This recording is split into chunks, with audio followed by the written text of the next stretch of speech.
Big boss പ്രവചനാതീതമാണ്. ഇപ്പം നിലവിൽ ഔട്ടായിട്ടുള്ളത് സിജോയാണ്. ഇന്നലെ നോറ ഔട്ടായിട്ടുണ്ടായിരുന്നു. അത് കഴിഞ്ഞ് സിർജോ ഔട്ടായിട്ടുണ്ട്. അപ്പം നിലവിൽ ഇനി വളരെ കുറച്ച് പേര് മാത്രമേ ഉള്ളൂ വളരെ മെൻ്റലി ആയാലും ഫിസിക്കലി ആയാലും എല്ലാ തരത്തിലും ഓക്കെ ആയിട്ട് പോകാനുള്ള ഇന്ന് കുറച്ച് സമയം മാത്രമേ ഉള്ളൂ.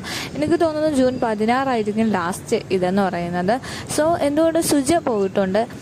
സുജ പോകാൻ നേരത്ത് വളരെ സ്ട്രോങ് ആയിട്ട് തന്നെയാണ് അവിടെ നിന്നിട്ടുള്ളത്. കാരണമെന്ന് വെച്ചാൽ ഇപ്പം പോകാൻ വേണ്ടി കൊടുത്ത ഒരു ടാസ്ക് എന്ന് പറയുന്നത് അവർ വെയിറ്റ്, അതായത് ആ ത്രാസിൽ വെയിറ്റ് കൂടി നിൽക്കുന്നവർ സേവ് ആകും, കുറഞ്ഞു നിൽക്കുന്നവർ ഔട്ടാകും.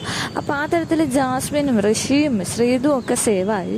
അവസാനം വന്നതാണ് സിജു. അപ്പോൾ സിജുവാണ് നിലവിൽ ഔട്ടായിട്ടുള്ളത്. അപ്പോൾ സിജുക്ക് എന്തുകൊണ്ടും അറിയാമായിരുന്നു എനിക്ക് എന്ന് തോന്നുന്നു. കാരണം വേറൊരു കാര്യമെന്ന് വെച്ചാൽ ശ്രീധുവിനെ പോലുള്ളവർ അവിടെ നിൽക്കുമ്പോൾ എന്തായാലും വാക്കുകൾ കൊണ്ടും പ്രവൃത്തികൾ കൊണ്ടും നല്ല രീതിയിൽ കളിച്ച പലരും ഇന്ന് ബിഗ് ബോസ് വീടിനുള്ളിലില്ല, എല്ലാവരും പുറത്താണ്. അപ്പം ഇത് ജനവിധി പ്രകാരമാണോ എന്നുള്ളത് എന്ന് പല രീതിയിലുള്ള ഇത് വരുന്നുണ്ട്. എന്തായാലും ഒരു ഫെയർ ആയിട്ട് തോന്നുന്നില്ല. കാരണം എന്ന് വെച്ചാൽ പലരും അതിൻ്റെ അകത്ത് ഉണ്ടെങ്കിൽ തന്നെയും അതൊരു ഫെയർ ആയിട്ട് എനിക്ക് തോന്നുന്നില്ല. സോ ഗൈസ്, എന്തായാലും നമുക്ക് കണ്ടറിയാൻ ഇനി വളരെ കുറച്ച് ദിവസങ്ങൾ മാത്രമേ ഉള്ളൂ. എന്തായാലും നിങ്ങൾ ചാനൽ മറക്കാതെ സബ്സ്ക്രൈബ് ചെയ്യുക, ഷെയർ ചെയ്യുക, കമൻറ്റ് ചെയ്യുക.